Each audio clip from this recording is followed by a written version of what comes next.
We're at my apartment here in Jersey City. Today's the day I leave. I'm driving up to Quebec City for the long weekend. It's Friday now. All my bags are packed. It's about 9:45 a.m. I'm really excited to go up to Quebec. It always is fun going up there. I've been to Montreal a few times, but this will actually be my first time going up to Quebec City. It's just cool because they do speak French. All the architecture, a lot of the buildings do look like a lot of the small towns over in Europe. But anyway, we have an 8.5 hour drive ahead of us today, so probably should grab these bags and get going. So if you were curious, this is what my street looks like in Jersey City, relatively close to the Grove Street Pat Station. This is my apartment here. We actually just moved in a couple weeks ago. So our car for the long weekend, 2015 Volkswagen Jetta. So it's my grandma's car. She actually got it as a lease and she has like 6,500 miles on it. So it's basically a new car that sat in her driveway for a relatively long period of time. And away we go. All right guys, we're about an hour into our trip here. My GPS is talking to me right now, but we just passed the New York state line, so we're gonna be spending the next 5.5 he's talking. We're gonna spend the next 5.5, 6 hours in upstate New York. It's a beautiful drive. I've done it in the fall, and as you can see, we got a little bit of snow last night, so there's gonna be some snow-capped mountains to keep company with me while I'm driving up. So next 5-6 hours, it's gonna be us. We made a wrong turn near Albany and we ended up in like Schenectady. The road was splitting and I just wasn't paying attention at all, so it's gonna add like 30 minutes onto our trip. So I was just able to turn around. I was considering making an illegal U-turn on the highway, decided against it, but right now it's like 12:45 and we have about just under 6 hours to go, so we're probably not gonna get there until after the sun sets.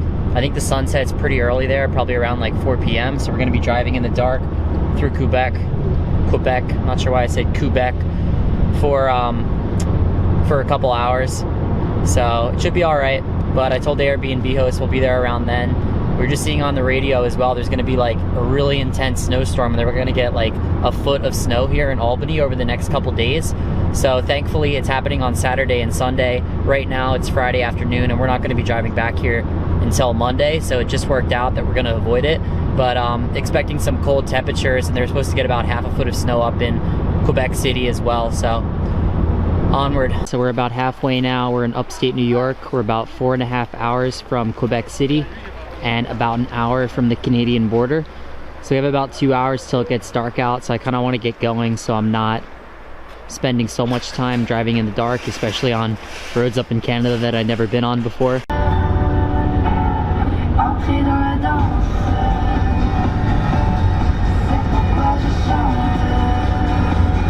So we're getting fuel, we're filling up, we're about 30 minutes from the Canadian border now. I just kind of wanted to outline how much I'm spending on travel for this trip. So overall I calculated it, the 2015 Volkswagen Passat gets about 32 miles per gallon. So we're going to be spending about $75, $80 on the trip. Definitely significantly cheaper than the flights up to Montreal or the flights to Quebec. Alright guys, so we're all gassed up. We got some snacks too. A couple things of peanuts and some peanut butter. You never know when you'll need that, and we'll have food tonight if we need it. So we're all ready to go, and we got 30 minutes to the Canadian border. And we're entering Canada. Gotta go through customs. We're at the border. I don't remember the last time I crossed the border in a car. It's probably been, actually I did it 2 years ago, but before that I think I only did it one time. So not sure if you're allowed to record when you're crossing the border. I would assume not, although I'd assume getting into the United States it's a little bit more stringent. Got the big Canadian flag over there, so I want to put my camera down and let the Canadians know that I'm not going to be causing any trouble. All right, we made it. Quebec. There it is, the flag of the city, or not the city, the province of Quebec. We made it through. The guy asked a lot of questions, to be honest. He seemed kind of skeptical, but that's just kind of how border security typically is. So we made it through. We got about 3 hours until we get to Quebec City. It's probably going to get dark in like an hour and a half or so.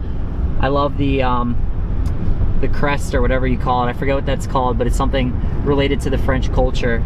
They have it like in like New Orleans, for example. I'll look it up after online, but like the New Orleans Saints have it. It's in the province of Quebec. You see it a lot in Montreal. I'm a big fan. So, all right, I'm gonna put the camera down, start driving. hopefully we don't go through any snow squalls or anything like that, but looking forward to seeing the city. All right, so we're east of Montreal now. We have about 2 hours left to go, and I was just driving down this country road and I was like, I have to get out because the sun's setting over this open field over here and it looks amazing. So we're gonna go check it out. So I'm walking down now.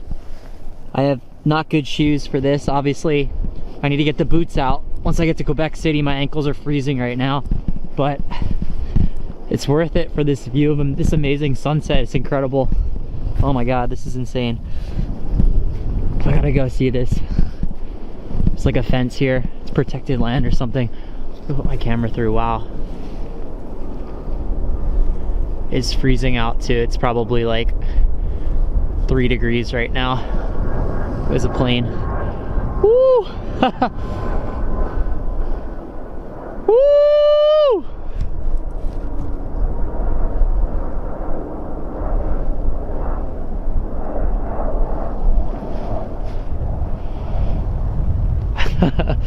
My ankles are so cold. So pretty. I'm back in the car. My hands are literally freezing. I know like a lot of people will talk about when they're outside and they're like, oh my God, my hands are freezing. Like I have to go inside immediately. But like literally I was outside taking pictures of the sunset for 5 minutes and I lost all dexterity in my hands. Like I literally couldn't even feel the keys that were in my pocket. So obviously coming up to Quebec in January is kind of a different animal than the type of cold that, you know, I'm used to. Of course, I grew up in New Jersey. I grew up in the Northeast, so I'm used to cold weather, but it's supposed to get down to extremely low temperatures tonight. So I think this is just a quick reminder that I need to be very careful and make sure that I'm not staying outside, especially without gloves or without a hat, for an extended period of time. Hey guys, so we made it to Quebec City. We just went to the grocery store. I picked up 50 Canadian dollars worth of groceries. So this is going to be the majority of our food for our trip. This is all the breakfast. We got some oatmeal. We got an avocado that was $2. It was a really expensive avocado.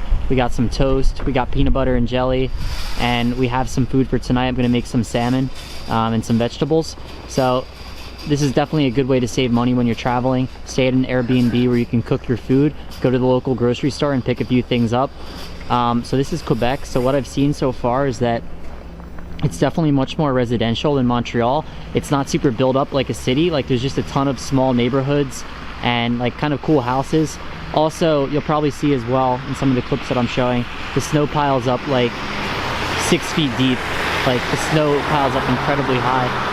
It's likely because it doesn't get above freezing for like many months here. So I'm gonna go back tonight and make some food, go to bed early, and then get up early to explore the city tomorrow. So we parked. I just brought all my stuff in. I'm just coming back outside to show you guys a little bit of the view of the place we're staying in. I met Mav, who's our Airbnb host for this week, and I've also met his cat. So his cat actually already, I left the door open while I was bringing my laundry in, and his cat literally bolted out. So gonna have to figure out what his name is, but he ran all the way upstairs to like the other apartments. So I guess I gotta watch out for that, but I'll show you inside in just a minute. So we found the cat that ran all the way upstairs to the other apartments and was like trying to get in them. I'll have to ask Mav what his or her name is, but really pretty cat. But overall the space is pretty good. I'm gonna make some food in a minute. Got some elephant paintings over here as well. It's actually a really nice painting. And then show you my room back here. This is my room, also the laundry room, but that's fine. So yeah, I decided to go with this. Let's turn the camera around. Decided to go with this instead of doing the hostel. I wanted to go to the hostel because I thought I'd meet a lot of people, because obviously I don't know anyone that lives in Quebec City, and I kind of wanted, the whole idea of the videos and what I'm trying to produce right now is actually focusing on the individuals that are from these regions and trying to help others broaden their understanding of humanity through doing so. So I thought that by being in a hostel, being in that environment where there's just so much diversity going on would be a good thing, while at the same time I got my own private room for the same price. And I was, you know, somewhat concerned about leaving, you know, my computer, my camera, my cell phone. I've only stayed at a hostel actually once before in Ireland, but the dormitory would be with 7 other individuals, 8 other people in total. So I wasn't, you know, super thrilled about leaving all that technology out. So that was the main reason why I chose the Airbnb. But anyway, it's already getting, you know, pretty late at this point. It's already past 8 p.m. So I'm gonna cook up the salmon, some of these veggies here, and then just chill for the rest of the night. So until then, I'll talk to you guys tomorrow.